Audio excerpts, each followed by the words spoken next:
Imagine waking up one morning and realizing the thing that keeps you alive, the one food you eat every single day, suddenly costs twice as much. Not steak, not cake, not some fancy treat. Bread. In the 1700s and 1800s, bread wasn't a side dish, it was the diet. For most working class families, bread was breakfast, lunch, dinner, and the thing you dipped in soup if you were lucky. It made up more than half of what people ate, sometimes almost all of it. So when bread prices rose, it wasn't annoying, it wasn't inconvenient, it was terrifying. And here's the part history books sometimes gloss over. People didn't riot the first day prices went up, or the second, or even the third. They waited.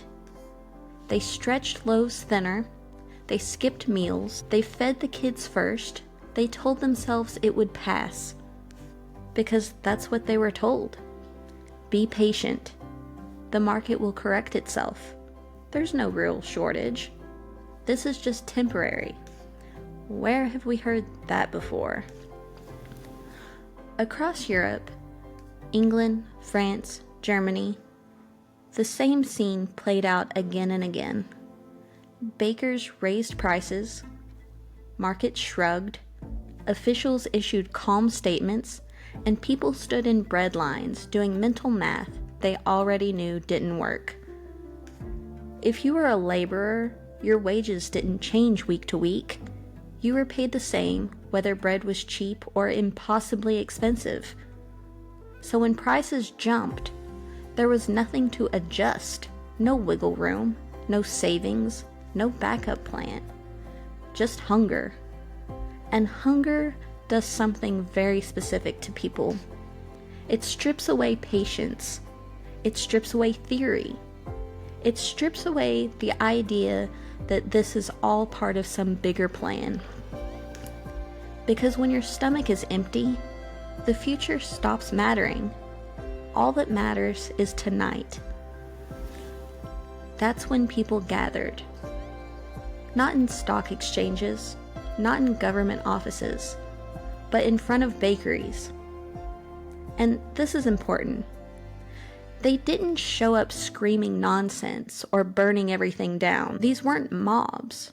They were neighbors, parents, workers, people who knew exactly what bread used to cost because they bought it every day of their lives. They would point to the loaf and say, "That price isn't right, not morally, mathematically." Because nothing else in their lives had doubled. Not their wages, not their hours, not their body's need for food. So when authorities told them to wait, to trust the market, it sounded less like wisdom and more like a threat. Because markets can be patient. People who are hungry cannot. And over again, history delivered the same message. When food becomes unaffordable, the economy isn't sending a signal to consumers. Consumers are sending a signal to the economy, and it's never subtle. Act 2. When the price starts to drift. Here's the part everyone wants to believe is simple. They want to believe bread got expensive because something went wrong. A bad harvest, some unlucky weather, an honest mistake. And sometimes that's true. In the 1700s and 1800s, harvests were fragile. Too much rain could rot the grain in the fields. Too little rain could wither it before it grew.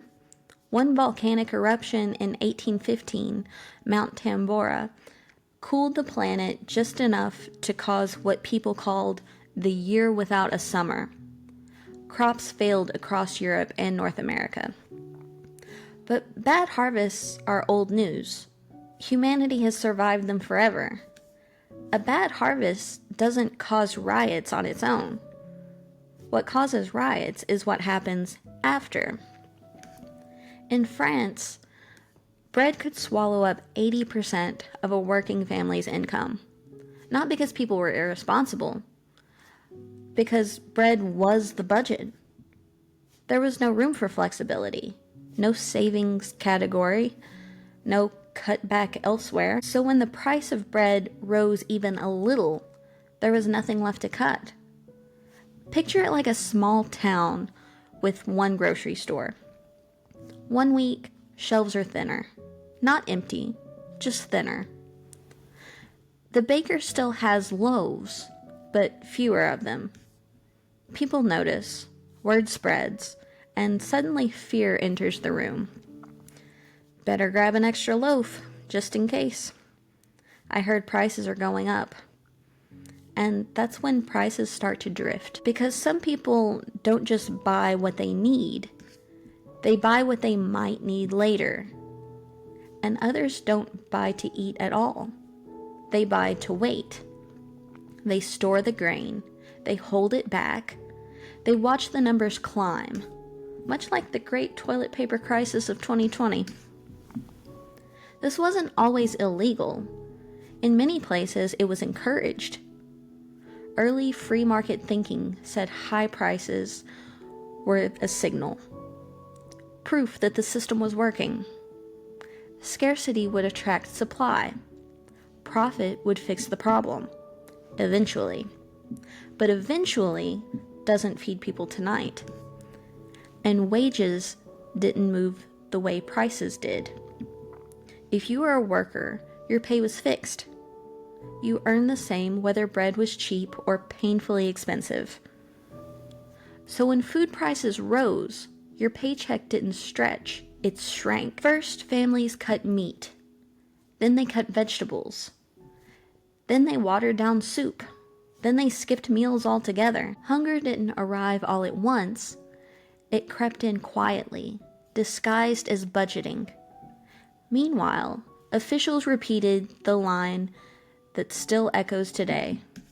Be patient, the market will correct itself. On paper, they weren't wrong. High prices can encourage more supply. But markets correct on spreadsheets. People live in bodies that need energy. And there's always a lag between when prices rise and when relief arrives. That lag is where hunger lives. Historically, this was the moment governments faced a choice. They could step in, release grain reserves, cap prices, block hoarding, stop exports, or they could do nothing. Doing nothing sounded smarter, cleaner, more principled. Intervention was called unnatural. Helping people was called encouraging dependence. Suffering was framed as temporary, even necessary. But every time leaders chose patience over people, the result was the same. Bread riots didn't start because people were emotional. They started because prices detached from reality. And once bread became expensive, everything else followed. Flour, milk, meat, fuel to cook it. Food systems are stacked. When the base rises, the rest doesn't politely stay put. That's how hunger spreads, not in dramatic famine, but in grocery aisles. In smaller baskets, in empty spaces where staples used to be. And history leaves us a warning, written in plain language. When leaders say the market will fix it, what they really mean is that the market will decide who gets to eat. And that decision has never stayed quiet for long.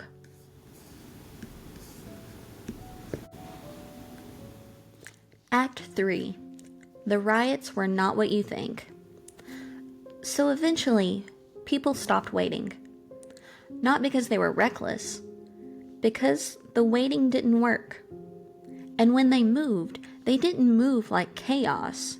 They moved like customers who knew they were being ripped off. This is where the phrase bread riot completely fails us. Because when people hear riot, they imagine fire and panic and someone stealing whatever they can grab. That's not what usually happened. In town after town across England and France, crowds gathered in front of bakeries with a very specific goal: fix the price. Not burn the place down, not take everything. Fix the math. Someone would point at the loaf and say, "That's not what it costs."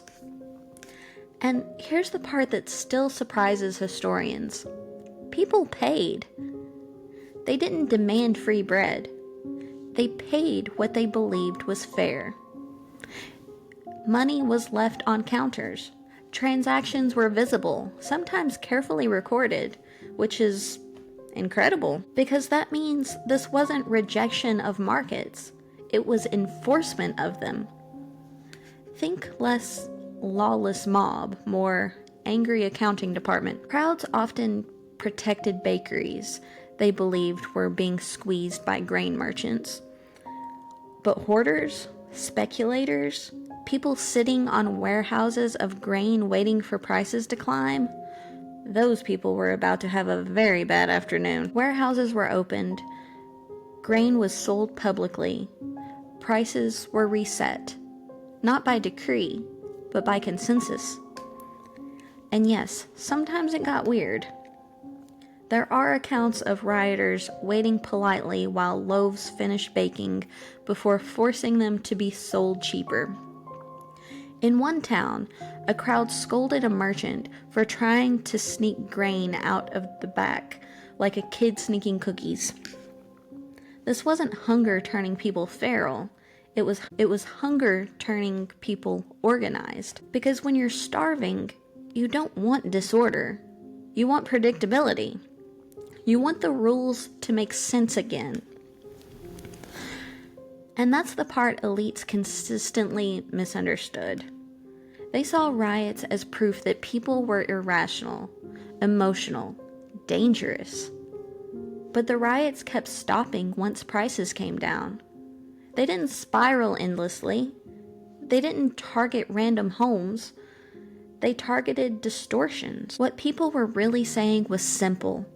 You can't let the thing we need to live float freely away from our ability to pay. Historians have a name for that idea.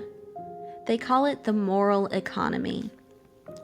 The belief that markets exist inside society, not above it. That some goods carry obligations. That profit has limits when survival is on the line. The moral economy didn't reject trade, it rejected indifference. And every time leaders ignored the distinction, bread riots returned, like a note scribbled in the margins of an economic theory. You can push people far, you can push them quietly, but you can't push them past hunger and expect silence. Act 4. When ignoring hunger became too expensive. Here's the part that rarely gets told after the riots. Eventually they stopped. Not because people suddenly became full, and not because markets magically behaved themselves. They stopped because power intervened. And it's important to understand why. Because it wasn't kindness. At first, governments tried to wait it out. They sent soldiers to stand near bakeries. They arrested a few organizers. They made speeches about order and patience and the dangers of mob rule. But hunger has a way of outlasting speeches. Riots kept returning, town after town, year after year. Every time prices spiked, the same pattern followed. And leaders started to notice something deeply inconvenient. Suppressing hunger was harder than feeding it. Troops had to be paid. Prisons had to be staffed. Courts had to process cases. Trade routes were disrupted. Cities became unstable. Merchants stopped shipping grain into places they thought might explode. Investors pulled back. Tax revenue dropped. The economy didn't calm down, it seized up. That's when the math changed. Because it turned out that doing nothing was expensive. Very expensive. So governments started doing the thing they swore they wouldn't do. They intervened. Grain reserves were released, sometimes quietly, sometimes publicly. Price caps were reintroduced, even if officials pretended they were temporary. Exports were blocked so food would stay inside national borders. Hoarding was suddenly treated less like smart business and more like a public threat. And just like that, the riots eased. Not because people were suddenly happy, but because they could eat again. And here's the part that matters. When prices stabilized, unrest faded fast, not gradually, not philosophically, practically, because bread riots were never ideological movements. They were emergency responses. Once the emergency ended, so did the crowds. That lesson didn't disappear. Over time, states learned to prevent riots before they started, not by solving inequality, but by protecting food access. That's where modern policies came from. Grain reserves, food subsidies, price stabilization, emergency relief. These weren't gifts. They were insurance policies. Because leaders learned something history keeps teaching us the hard way. You can ask people to sacrifice. You can ask them to wait. You can ask them to trust institutions. But you cannot ask them to be hungry indefinitely. Food sits at the base of everything.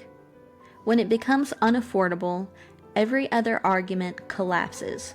Freedom, markets, patience, order. None of it matters if people can't eat. And that brings us back to the present. Because the signal is familiar. Today, people aren't rioting in the streets. They're doing something quieter. They're buying less, skipping items, stretching meals, choosing between food and everything else. And they're being told once again to be patient. That prices are temporary, that supply chains will adjust, that markets know what they're doing.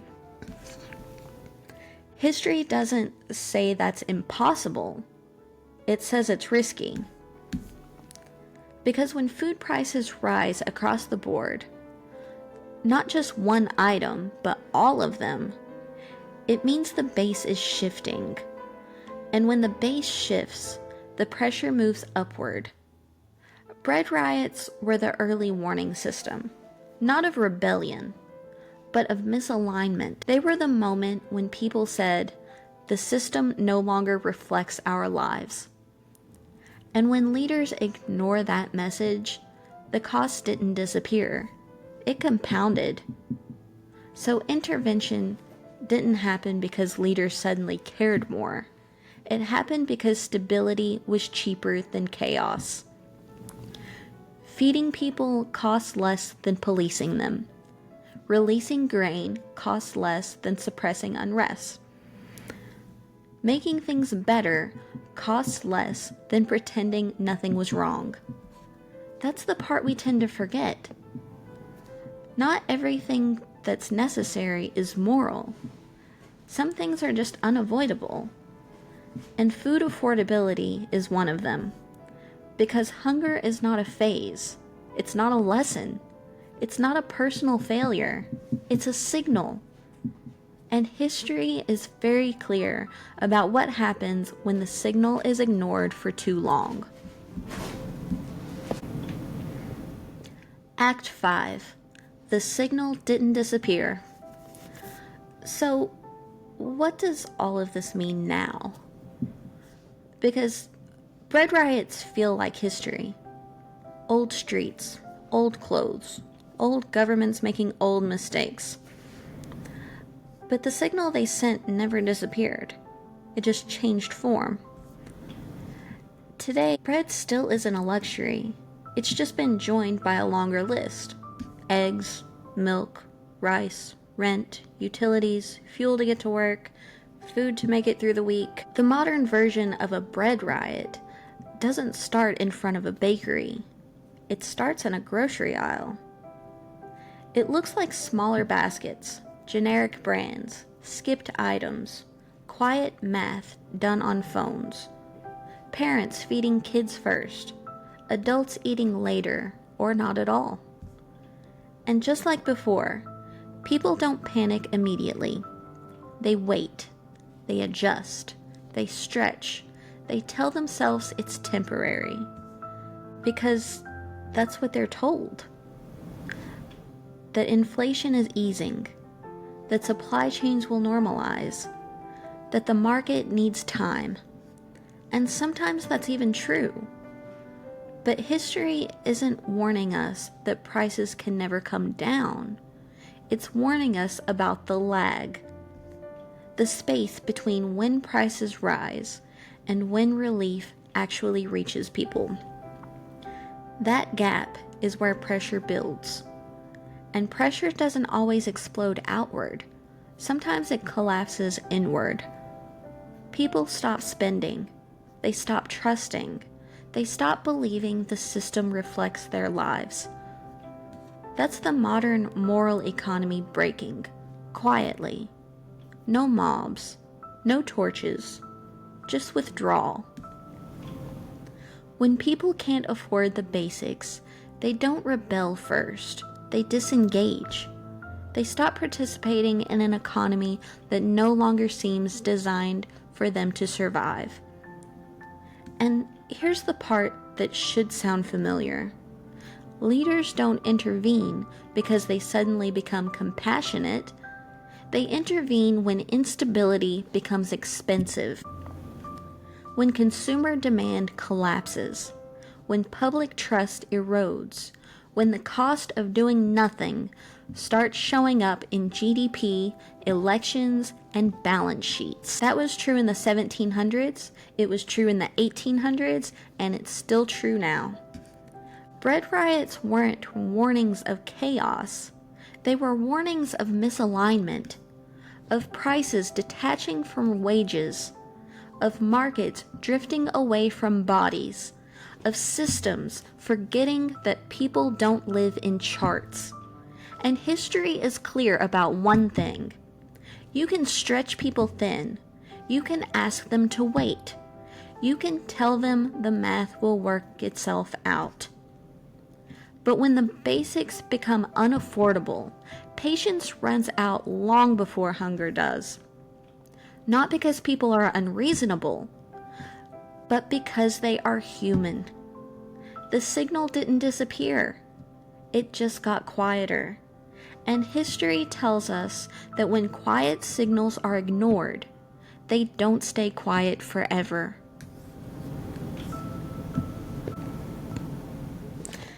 If this episode made you look at bread a little differently, or pause in the grocery aisle longer than usual, that's probably enough for one day. History has a funny way of doing that. It doesn't shout. It just taps you on the shoulder and says, "Hey, I've seen this before." If you enjoyed this one or are now craving baguettes, consider sharing with someone who likes a good story and a bad economic decision. And if you want more episodes like this, where we use history to explain economics without taking ourselves too seriously, make sure you're following or subscribed wherever you listen. Because sometimes the best lessons aren't the loud ones. They're the ones politely telling you that something isn't right. This has been Bear Markets and Bad Decisions. Until next week, I'm Heather Shell, and I'll see you on the breadlines.